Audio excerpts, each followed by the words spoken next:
Jets fans, it's a good week. It's a good week. You know what I mean? If you're one of the grumpkins, lighten up. It's a good week. It might be a bad week later, but up to right now, it's a good week. Let me have a good week. Damn it. Well, hello to you, grumpkins and non-grumpkins alike. This is Green Bean. Welcome to episode 172 of GreenBean's Jets Pod.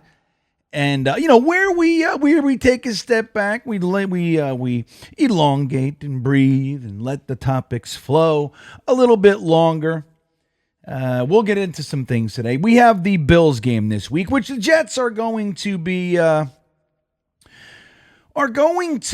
playing for first place in the AFC East. Can you imagine? And that's the thing. Like when we crumble to pieces over any given situation, it's the first quarter, one play. This team sucks. I'm out. You know what I mean? Those kinds of things.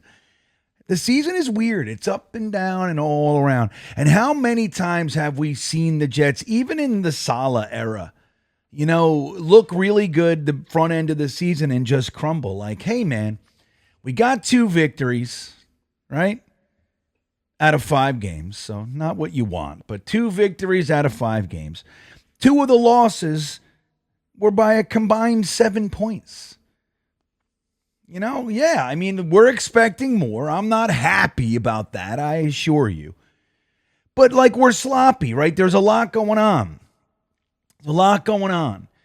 And what we're going to talk about in this podcast is essentially why it's okay to believe that this is going to be righted and be one of those teams that are hitting their stride and winning games in late October, November, December, into January. Those are the teams that make runs, man, into the playoffs and everything. We're always a part of the front end baloney. Always. And then we were 7-3 under Robert Saleh. You thought about it. We only needed to win 1.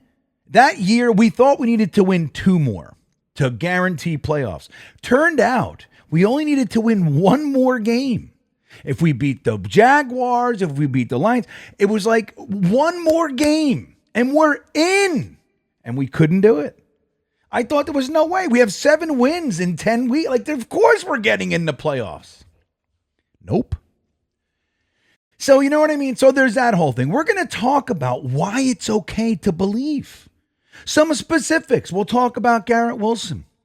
We're also going to talk about some of the guys that we haven't seen much of in a little while. Okay? In a little bit of time. Before we do, I want to remind you of the milk thumbs. There you go. Give me those there like buttons. And if you are one of the folks who have not subscribed to the channel, I implore you to do so now. It is greatly appreciated. It's the way we grow here on YouTube. The algorithm doesn't like you if you don't do these things. Comments, likes, subscribers, those types of things. That's what it wants. And that's why I ask, and I love you if you've already done it, and I anxiously await you who haven't to consider it. There you go. And the other thing is this. I want to remind you about Testa Sil. Woohoo! The greatest testosterone booster in the world, maybe. It is at least the all-natural testosterone booster. I just restarted taking it myself. You're going to see. I'm going to show you what it does as I re-implement my workout regimen. I'm going to be swole as the kid. Did they still say that? I don't even know. I'm so uncool that I don't even know if that's cool anymore. I'm just getting on it. I don't know. But Testa Sil, great deal for you guys. $10 off your first bottle plus a free bottle just for using the promo code GreenBean when you go there, or just click the link in the description and it'll take you right there with the promo code and the free bottle already wrapped in a neat little package for you. I thank Testa Sil for sponsoring GreenBean's Jets Pod, episode 172. So, guys, I want to tell you a story. Now, I'm going to talk about bias, and this is the thing. You got people who are skewed negative, right? You got people who are skewed positive, like homers, haters, right? That's what we call them. Then there's a bunch of people in the middle. I try real hard to be in the middle. I consciously and constructively attempt to view it from an objective lens. I can't. I'm a fan. I can't be there 100%. And I want really bad to believe, right? So I do. I'm a centerist, but I lean homer. You see what I mean? And there are folks that are centerists in the middle there, and they lean hater. And that's okay. But one of the things that I realized is like the bias that comes with fandom. My son just finished Game of Thrones. Now, he's 16, so I didn't let him watch it for obvious reasons for many years. My daughter still can't watch it. She's 13. So it's like, I was like, a little too many swinging pecks, a little pecker party. You know what I mean? I'm like, let's just hang out a little while for this Game of Thrones thing. So he just finished it, and we got to the scene where Aaron Rodgers gets fried by the dragon, right? Now, I remember when that came out, I was upset. I've read the books, the series twice. I've watched the show 3 times, like the whole thing. Big Game of Thrones guy. So, or Song of Ice and Fire. But so I remember when it happened, he was on the Packers, of course, and I was like, get this guy, fucking Aaron Rodgers. Who gives a shit, right? Who cares about this guy? I don't care. You're making a big story. I got to watch. Oh, Aaron Rodgers. I don't care about this guy. And then we were watching it. My son's on there, and I sat there for that episode. I'm like, oh, this is that scene. If I'm spoiling it, then it's on you because it's been years, all right? When Daenerys burns all the people alive with the dragon. Did I ruin the show for you? Good! You should have watched it already. So, but Aaron Rodgers, I was like, oh! And I told him, hey, you're going to like this. Aaron Rodgers gets killed by the dragon or whatever. And he's like, really? And we had this whole thing. And I realized while I was saying it, I'm like, huh. And it's okay. I'm not like beating myself up or anything weird like that. As you guys know, I've said it many, many times. When they're on the Jets, I like them unless they suck ass and I want them gone. But then it's like when they leave, even if I like them on the Jets, 1-2 games I might root for. I might be happy for their success. Go. And when they're not Jets, I no longer like them anymore. So it fits into that. But I had a weird moment of like utter impure realization, like, that scene bothered the hell out of me in my favorite show. How dare he infect? And now I was like, oh, hey. Thought I'd share that with you guys. An interesting fan bias thing. So we're going to talk. Look, the first thing is this. We have obviously lots of changing this week. And I think none more important than the offense being called by Todd Downing as opposed to Nathaniel Hackett. Now, the other thing, it's not just that. It's not just on the field. There's a philosophy type of a situation, right? Robert Saleh and his impact on the offense, maybe Malachi Corley not being active, those kinds of things. Todd Downing might have a little different opinion there. How to, ways that we're going to devise the plan that is called, who we're going to use in said plan is where really a lot more impact can be had in the game plan. So one of the things I wanted to talk to you about, like as I peruse, you guys do it, I do it. We look at YouTube videos, most that I watch, unless it's Richie or Ryan or Matt or some of the guys. Jet Central, Ian, you know what I mean? Like if it's not when I watch like these videos that are made by ESPN or even the Jets interviews and shit like that, I'm like, I can't deal with their regurgitation of the information that I can easily just find myself. Right? I just can't. I think they're all boring. I think they're all ridiculous. I feel like they're trying to make me dramatic. You know what I mean? I'm like, just get out of my house. That's how I feel a lot of the time. Unless it's like us, Jeremy, I watch Frankie. Frankie's good. Frankie tells you the facts. Frankie's facts, baby. So you know what I mean? O'Leary, all the guys. So when I'm looking through all this stuff, I like to see the information with as little kind of presentation as possible. I don't want you to tell me how to think about this. I just want you to tell me what it is. I don't need your opinion on my opinion, okay? That's what. So when I read this stuff, I found something that stood out to me. Like, there's a mess, there's a lot of noise, there's accountability, there's Will McDonald, there's all the guy, Aaron Rodgers is talking, Woody Johnson's talking about driving up 95, Hassan Reddick's agents fired him, blah, blah, blah, blah, blah, blah. All the noise. And then there's something that's actually important to me, which is this. Did you guys know? Just like, let's listen to this for a second. Now, we know that Garrett Wilson, we all had crazy high hopes for him this year. Now, he's not terrible. He's not. He's still on pace for a 1,000-yard season, if you can believe that. Had a really, the biggest game of the year for him, 101 yards on 13 receptions, I think it was, a touchdown. So he's got a couple touchdowns, and he could have had a couple more if Aaron Rodgers didn't overthrow him. In 2 separate games that happened. So he's not miserable. It's not like watching, Chris Hogan or whatever the hell, Dante Moncrief running around. He like, David Clowney and all, you know what I mean? We've had the dregs, man. It's like he's not doing that, but we wanted more. And because we have what we feel is a true bona fide elite level talent. And we feel that maybe he's not being utilized, right? So Seth Walder was talking about quickly, just to give you, that's where this comes from, so I'll mention. He says the Jets' route profile is quite the sight. The team ranks top 3 in rate of short fades, deep fades, short outs, ins, slants, and go routes. It's in the bottom 3 of deep crossers, medium crossers, deep outs, comebacks, and digs. Now, comebacks and digs are one thing. I can understand if the quarterback is not having time, right? We've had some of those issues as well. It's a little bit more difficult to hit those types of things. So maybe they're not calling them because they know so there is that, right?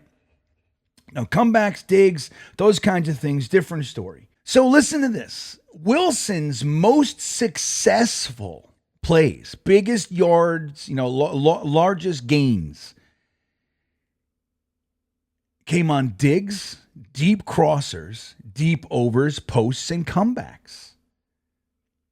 So they've dropped significantly. He's at about 50% of that from the last 2 years.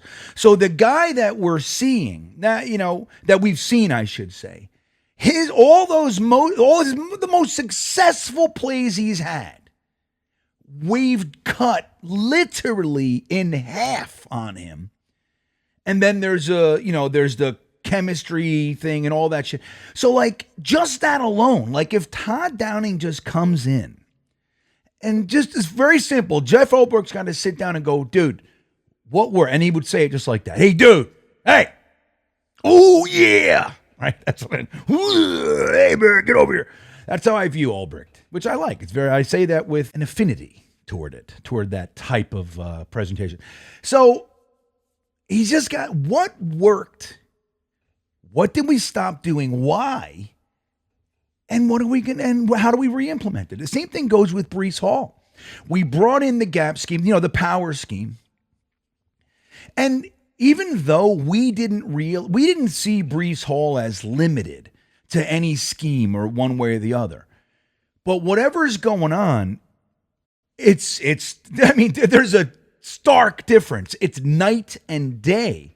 And just saying hey, okay, this was working. We had one of the best backs in the NFL. So good, in fact, that he was number 1, 2, or 3 on most people's fantasy drafts. You know what I mean? So it's like that kind of a thing. The whole world recognizes this guy's about to explode. And he's literally bottom end of the running back spectrum. You think he's last in starting running backs for yards gained, average, and that sort of thing? No touchdowns. I mean, maybe one. I don't even know. I lose track. It's so little that I can't keep count. That's how it goes. I'm not inspired to keep track of it. So it's one of those things, man. This is not that difficult of a fix. And it's not to say you have to revamp everything. You don't. You add the new accountability mantra that's coming out all over the place, right? Now, we know we've talked about it pertaining to Robert Saleh for a number of years. Fans, media, rumblings of players. There's no accountability. Somebody does something wrong 3, 5, 6 times. Unless your name is Denzel Mims or Alan Lazard, you don't pay any price. There's no benching. There's nothing. It's just, we're going to work on it. We'll get it fixed. That's his thing. Okay, great. So he's out. Accountability has been the word of the week. No doubt. It's undeniable. Okay, hold each other accountable. We're going to be accountable. I got to hold myself accountable. That's what's going on. And I think it's positive. So you add that, you change the whole system, and you just look and go, okay, what do I have here? What's in the cupboard? Everybody's hungry. They're saying there's nothing to eat. They're looking around. There's no more pizza left, whatever. And you look and you go, okay.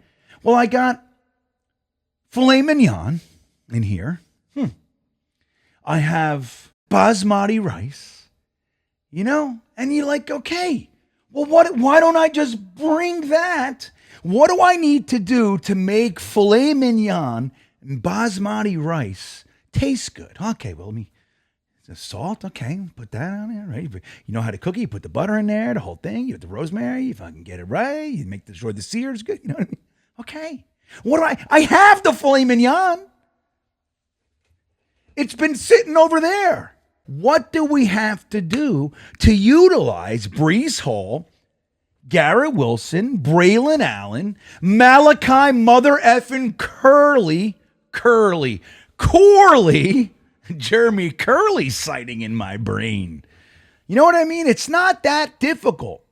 Because again, we're losing games by 1 point. 6 points. That's what's going on. This is not that hard. I mean, we're talking about a play. That's what we're talking about here. A field goal. So, I don't know. It seems pretty simple to me.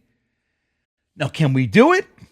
I don't see why not. We're not looking at a first-year Sam Darnold, a second-year Zach Wilson. We're not looking at those guys. We're looking at a 300-year in the league, Aaron Rodgers. This is not that difficult, everybody. Remove indecisive Hackett from the decision-making tree. You got Aaron Rodgers and Downing. You got Garrett Wilson, Breece Hall, Braylon Allen, Mike Williams. You got guys all over. Dude, this is not an issue. We're overthinking it, Jets fans. We're overthinking it, New York Jets. It's time to get our heads out of our ass here. Simplify it. I got filet mignon. I got basmati rice. I got some truffles. Oh, and it just so happens I got some asparagus, some bacon, and some parmesan. I know exactly what I need to do with this thing. Don't worry about it. Give me a little bit. I'll bring it to the table. Wow, it's going to work like a charm. And that's what it is. So what else? That's great if that happens. But sometimes those things can happen for one reason or another. One is injuries to the offensive line, things like that. Let's talk about another angle and a reason for you, Jets fan, to be positive going into this week in the Intelligent Gripe. All right, well, here's the key. We're getting some guys back this week. Now, I think most people, unless you're a Bowers boy, right, and you're like totally just stuck on, he had 90 yards, and Olu Fashanu was struggling. I think most people feel pretty good that the idea of having depth on the offensive line, problem is, first-round pick Olu Fashanu is left tackle. He's playing right tackle. Now, they played around with it in the preseason, and he's had his good moments, but he's had some struggles as well, as we've seen. So one of the things is, like, he gets good, solid reps and playing time and all that stuff to work on and build on. But the good news is we're getting Morgan Moses back for the Bills game. That has to lead the pack of players that are going to have an impact in this game. We've seen the offensive line struggle. Don't forget, through the first 3 weeks, we were among like the top 5, top 3 offensive lines in the league. And then all of a sudden, we've taken this nosedive. I don't think it's all Olu's fault by any means. You're seeing Tippmann get beat and whatever. But putting Morgan Moses back out there to bookend with Tyron Smith going into this game is a positive, no matter how you slice it. That's something that, I'm hearing people talk about it, but I don't think the impact that this is going to have, nor are we discussing the beautiful gift from the universe. Got the 3 woods. That the fact that when he had that injury, we were like, he's gone. This might be career ending. And he was gone a couple of weeks. So we get Morgan Moses back so we can have our starting offensive line back on the field. Like, as we know, the Jets very rarely have this. And we're not going to have it again this year with the offensive line playing together all year, but only a couple weeks missed. That's more acceptable than guys that go down for the year and then having to plug all these guys in constantly. And by the end of the year, we have 8, 9, 10 different offensive line combinations. So Morgan Moses coming back is fantastic. Now, don't forget, one of our big defensive line signings this offseason, we lost Al Woods, we lost Quentin Jefferson on the inside. So we replaced Jefferson really with Kinlaw. Kinlaw is having a better season than Jefferson. He's on pace for a better season than Jefferson did last year with us. Jefferson, on the other hand, there's rumors he might be getting cut from the Browns, which is very interesting. Would you re-sign him? I would. I'd bring him back. I would, man. But you got Fotu, Lecky Fotu. He was the guy coming in to sort of replace the Al Woods impact, the run stuffer, the clog the hole, the potentially even 2-gapping if needed. So being able to do that, he comes back. Now, he's still on the injury report, but he's playing. Probably some limited reps, but the impact, the move forward with the guys that we designed the team around, right? The Morgan Moses of the world, Fotu, and bringing in, all the guys that we bring in here, Mike Williams. It takes time to get up. So the sooner that process begins, the better. Getting him back, in my opinion, even if he only plays 25% of the snaps, if they're all first down, the impact is going to be positive. That's a big one. Now, earlier in the week, I heard some rumblings that Kenny Yeboah was coming back. I don't see him anywhere. Now, he's not on the injury report, which leads me to believe he's just playing. He's not on the injury report. He's good. I could not be more psyched. Conklin is banged up. He's questionable, so we don't even know if he's going to play yet. He probably will, but at least as far as having that depth at tight end, let me tell you something. There's no comparison between Bates and Yeboah. We brought him in, and people were saying, oh, Yeboah's job, blah, blah.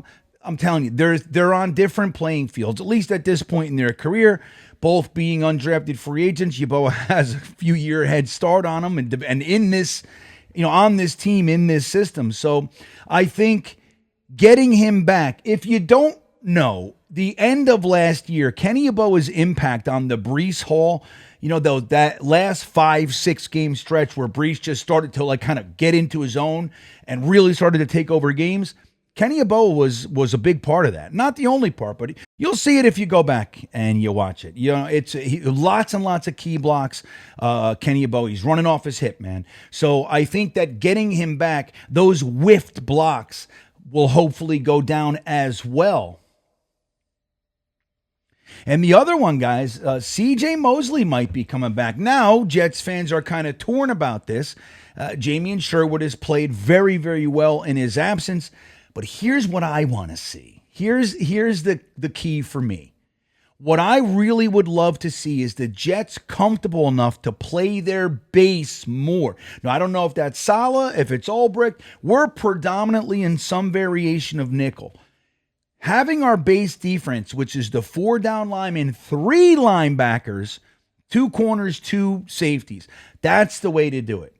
In my opinion, you can do that, which, number one, it bolsters the running game if you have 3 linebackers as opposed to 2. But if the linebackers can cover is the question. Jamie and Sherwood can cover. You're going to need a spy on Josh Allen. I might as well just do it. It was going to be my final thing. But listen, Josh Allen's on their injury report. Lots of other guys are on their injury report. Ed Oliver's not playing. Lots of guys. James Cook, Shakir, Samuel, they're all on the injury report. Look to play, but maybe not at 100%. But let me tell you something. Josh Allen's on their injury report with an ankle and a wrist. Hand and ankle. Let me tell you something. The fact that his brain isn't on that injury report, that concussion, is a serious concern. Here's the thing. Josh Allen is Josh Allen. But I wonder if that crazy energy that Josh Allen brings to a game, he'll run, he'll jump over people. He's just a crazy guy. He's willing to sacrifice his body. Does that take just enough hit? Does it take just enough of a step back? That caution, that concern that Josh Allen is slightly off. This is the first game that he's coming back. So you have a guy like maybe Will McDonald or Sherwood spying him the whole game. He starts to come forward, you lay him out. And not to hurt his head, but you lay him out. He's on the football field. That's the way I believe, man. You're on the field, whatever bullshit. You get hurt, you get hurt. I'm not rooting for it, but you're on the football field. Crush him. That's what I think will happen. So look, getting CJ Mosley back with Sherwood's success, it could be a transition to our base defense, which I think might be better, man. We have the issue with the run, stopping the run right up the gut. Fotu's in there now. CJ Mosley's back with Sherwood and Quincy Williams on the outsides. It's a different D. Not a different defense totally, but it's a different defense, different capabilities. I think you should be excited about that. I can't wait to see what they do, quite frankly. I can't wait. I'm really hoping that we start to see an increase in the base more so. Because, look, Surratt, Mosley, two different things. You can say what you want about CJ Mosley taking a step back. Having Mosley and Sherwood on the field at the same time with obviously Quincy Williams, as opposed to Quincy Williams, Sherwood, and Surratt, God bless him. He ain't CJ Mosley. I don't give a shit how many steps he loses. Surratt ain't CJ Mosley. So there you go. Be positive. Lots of stuff. Fotu, Moses, G-Dubs, Breece Hall. It's all going to blow up. Kenny Yeboah, man. It's going to be great. I'm excited about it. Don't forget, man, we are going live 7:30 p.m. right here. Jets Chaos. Frankie from Flatbush dissecting the drives on each commercial break. What are we looking at? Emotions, intelligence. It's a crazy place. I hope you come hang out with us. 7:30, we kick that off throughout the whole game, live reaction. Come and spend some time. With that all said, I hope you have a fantastic day filled with sugar and balloons. I'll see you later. And as always, go Jets.